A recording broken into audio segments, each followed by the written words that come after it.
Hello guys! Pasyal ulit tayo sa mushroom farm sa may San Jose del Monte, Bulacan. Nakapasyal na tayo dati sa Angel's Farm and Produce Mushroom Farm.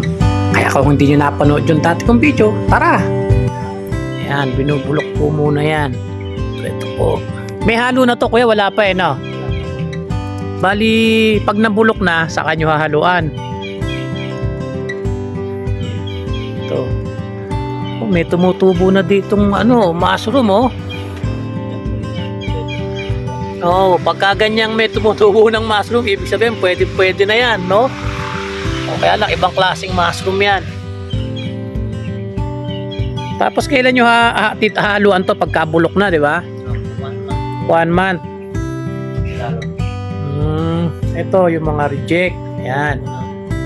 O ito. Bali, yung kusot na nahan doon, hahaluan nila yan ng darak. Tapos molasses kuya eh, no? Tapos, dito nila ilalagay yung plastic bag. Ito yung tawag dito kuya, yung presser. Ang ganda. Meron ba kayo nito nung nakaraan? Wala pa eh. Nung nakaraan punta ko, wala pa, no? Oo. Lalagay sila ng plastic dito. Tapos ibubuhos dito yung kusot na may mixture na. Paano ba yan kuya? Ganunin mo nga, sampulin mo nga yung pag-press. Oh, yan. Ayun. Wala ako niyan. Ang dati. Oh, ayun oh. Ganda. Okay na. Ito, pressure din to. Pressure namin para dito sa 6x12 na size. 6x12. Ito, mas malaki, no? Oh. 6.5. Mas maliit pa yan. Ano yung ginawa nyo lang yan? O in-order nyo? Ganda. Ito, ano naman to? Ito yung pang-mixing. Nakita ko nung nakaraan, no? Oh, dyan nilalagay yung kusot. Dyan tinitimpla. Okay, ito tong ito yung plastic. Etong plastic na to makapal to. Pag nilagay na nila yung kusot dyan, tapos may mixture na, may tarak na, lalagyan na nila yan ng binhi ng kabuti. Pagka maliit na lang po ako. Ito. Makita lang po kung maliit. Hinihiwalay nyo na agad. Oo. Pero ito mamumunga pa rin to, di ba? Namumunga pa rin yan.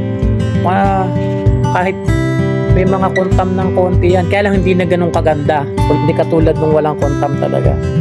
Kaya nila, yung ganito kasi, pagka nailagay na nila sa plastic, i-steam nila yan.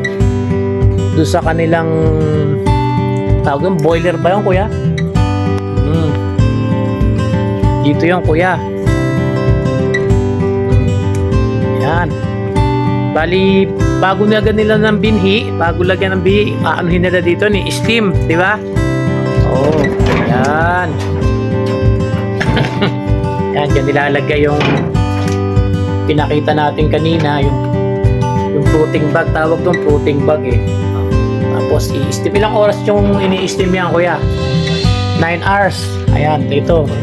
Temperature, temperature niyan? 100, ang init, no? Di ba yun yung parang boiling yun? 100 degrees Celsius. Oo, di ba yun? Napakainit. Kaya papatayin talaga niya yung mga bacteria. Ito yung ginagamit yung ano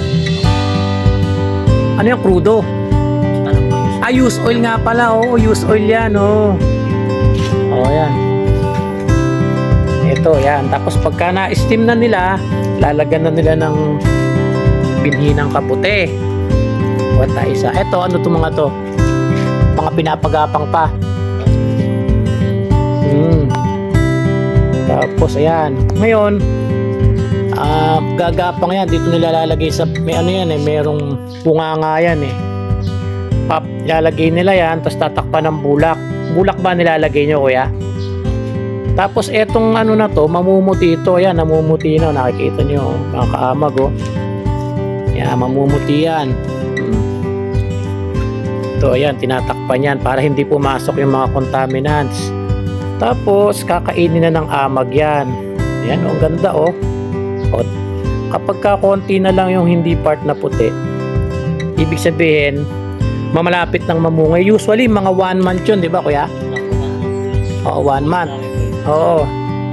Tapos, di ba may bulak yun? Tatanggalin nyo pa yung bulak or kusa niyang bubutasin na yun? Kusa na po. Bubutasin na niya yun, di ba? Tsaka i-script. Hmm. Tatanggalin ko itong tissue na to. Tsaka po i-script. Minsan, yung iba po, hindi na ini-script. So, ito naman pwede naman po. Bubutasin na niyang kusa yun. Okay. Ngayon, etong namumuti nyo nakikita na yan, hanggang sa loob yan nung kaloob-looban ng kusot niyan. Dati tinesting ko yan, naghati ako eh. Kala ko kasi dati dito lang sa ibabaw namumuti eh. Yung pala sa loob yan, matik yan. Kaya pag nakita nyo yung loob niyan, puting-puti na rin. Kasi lahat yan kinakain ng amag. Tapos, ay yung growing house. Ayun naman yung ang tawag diyan kuya? Sa lugar na yan? Incubation. O nakakalimutan ko lagi mga terms. Ito mga bago lang. Ayan, ito. Tingnan nyo itsura mga kaamag oh. Kapag ka bago pa lang, Malang siya. 1 week pa lang. ayan oh, tingnan nyo kaamag oh. Ayun, nilagyan niya yan ng binhi. Tapos may konting puti na doon oh. Ayun oh. Tapos gagapang na yan. Tingnan nyo pagka wala pang amag oh. Ganyan pa kulay niyan. Yan. Tapos makita nyo, ayun na yung iba oh. Amag. Tapos gagapang yan. Papunta doon sa dulo. Pababa. Ayan. Ganda ng gapang yan. Halos sabay-sabay oh. Ayun oh. Kita nyo, pantay-pantay yung gapang. Ilang araw to kuya? Ito? Ito po yung 1 week, no? 7 days. Ito po yung 28. Ito po yung 2 weeks pa lang. Magti 3 weeks. Oo. Fully rami po ito. Pag fully rami po ito, 90%. Oh, ang ganda. Oh. Ganda. May mga order na yan, kuya. Yung mga fruiting bags nyo. Meron na rin. Yan. Pwede kayong umorder dito sa Angel's Farm and Produce ng fruiting bag at saka ng fresh mushrooms. Ito ang gaganda nito, kuya. Mga puting-puti. Ano to mga to? Ayun po yung tinry po namin na pinaka-sealed na po siya. Okay. Na tape lang po. Tape. Hindi nyo ginamitan ng parang experiment. Oo, pero ang ganda pa rin, oh. Puting-puti pa rin, ano. Tapos bubuksan nyo na lang yan. Galing, ano. Okay. Saan yung nyo, kuya? Ito yung growing house na. Pagkagaling dito sa incubation area, dadalhin na nila yan. Nililipat na nila dito. After 1 month. Oo. Sinasabit na po namin. Pag hindi nabili agad ng after 1 month, isasabit na nila dito. Ayan, ayan na, fully ramified na tawag dyan, yung puting-puti na, halos parang naggagatas na yung niya, oh. Oh. Parang gatas na yung kanyang amag. Tapos yan, tutubo na yung kabutil. Ito, sa likod may tumubo no? Ibig sabihin yan, may tumubo na sa harap yan, di ba? Ayun pa, oh. Pwede ba tayong pumasok dito, kuya? Hindi na tayo mag-ano na? Anuhan mo na lang. Linisan mo na lang mamaya. Baka madumi. Ayan, oh. Mga kaamag, oh. Oh, ang daming kabuti, oh. Yan. Yan, mga kaamag, oh. Ganda ng mga mushrooms ni Mr. Hector. Yan, ang ganda. Ang dami, mga kaamag, oh. Ito yung tinatawag po namin ng Batman style. Batman style. Kasi ito yung parang patulis yung tengang gano'n, oh, Batman. Oh, pagkatapos lumabas dun sa dulo, usually kasi yan dito sa harap plus, di ba? Pero ito yung naka-tape. Ayun, nakapagpatubo ka na pala nung naka-tape. Pugupitin nyo na yung pinakadulo ng Batman. Ayun, oh, parang tenga nga ni Batman, oh. Oh. Ayan. Ayun, ang laki, oh. Ito tubo doon. Sa yung banda doon, oh. Dami ganda. Oh. Daming bunga ni Mr. Hector ng fresh mushroom. Alam mo kung anong variety yan? Yung fresh mushroom nyo? kung anong klase. Oyster mushroom. Yun, oyster White. mushroom. Oo. Ang ganda. Yan po yung mga pang 3 months na po. Ito yung med na. 3 months na. 3 Ayun. months na po, kaya po ganyan na itsura. Oo. Balitan na po siya after 4 months. Malapit ng graduate, no? Bali, ano dapat ang ideal temperature mo dito niya, kuya? Bali, Ayun, alin pala. Para sa humidity, no? pati ang protein temperature po kasi dapat nasa 26 to 28 degree. Pasok Oo. po siya sa protein stage. Oo. Pagka infusion stage naman po kasi 30 to 30. Medyo mainit. Okay, no? 30 to Oo. 32 degree. Meron ka palang kodiko dyan. Ayun, oh, may kodiko si kuya dito, oh. Oo. Kapag yung incubation, yung kakalagay lang nung binhi, oo, kakalagay lang nung binhi dun sa kusot, sa floating bag. Ayan, meron siyang, ayan, may temperature siya na, at least, ano yung kuya, yung 32? Oo, ayun, temperature. Ito, 30 to 32 sa incubation, di ba? Oo. Tapos, growing stage, dito na yon. Tapos yung protein stage na rin po ang tawag. Oo, stage saka fruiting stage, mga 26, 28, yung humidity.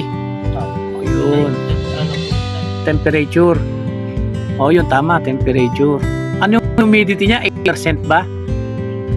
Oo, yun, tapos may showering time pa, 8 a.m. Oo. Galing ah. Ang galing ng sistema ng growing house ni Mr. Hector, oh. Okay, 3 times a day. O sige, tingnan nga natin. Yung binhi ba, kuya, nagbebenta din kayo? Oo. Nagbebenta din pala kayo. Kaso lang medyo Ginagamit nyo? Oo.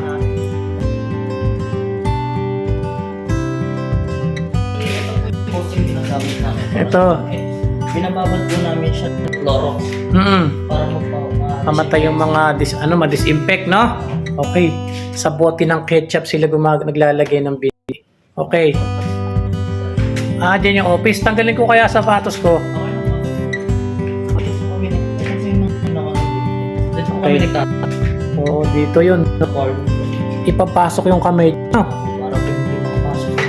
Oo, kasi yan, yung sapat kasi ng hangin, may mga bakterya. Ngayon, ayan, ito yung paggawa ng binhi ng kabut. Yan. Spawn, tawag, diba? Grain spawn. Ito yung spawn na F2. F2, pangalawang generation. No? O, ayan, nakita yung mga kaamag. Ayan, ano to, yung sorghum seeds. Lalagan nila yan ng binhiri ng kabute o kaya mismo yung part ng kabut tinatawag, parang i-clone nila yan. O, tissue culture, no? O, yung pwede silang kumuha ng part ng kabute tapos ilalaglag nila dyan. Pero etong F2 second generation, yung mismong galing na sa grain spawn, di ba? Yung tissue culture na yung F1, F0. Okay. So ito ang tawag dito, rapid multiplication of grain spawn, di ba? Yung ganyan. Ayan mga kaako. Etong mga butil na to, ito yung sorghum seeds.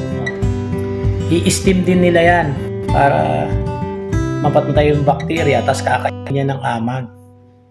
Galing. Bali sa F2 na po kami Hanggang F2. Tapos ito, ayan o. Papasok nila yung bote dito. Tatanggalin yung bulak. Saka ilalaglag yung ayan. Pakita mo kuya, ayan. Huwag mo nang tanggalin yung bulak, ayan. Tapos lalagyan ng Tapos kagapangan yan. Ilang araw yan? Mabilis yan, di ba? Pagka yung sa grain spawn. 10 days. 10 days yan. Pasok. Tapos pwede na itanim yun. Lipat. Okay, ganda. Ready to plant na uli. Thank you balik na lang uli ako. Kukuha ako sa kanya ng fresh mushrooms. Gagawin natin chili sauce. Thank you Bye-bye. Curious si Loki natatakot yata siya doon sa mushroom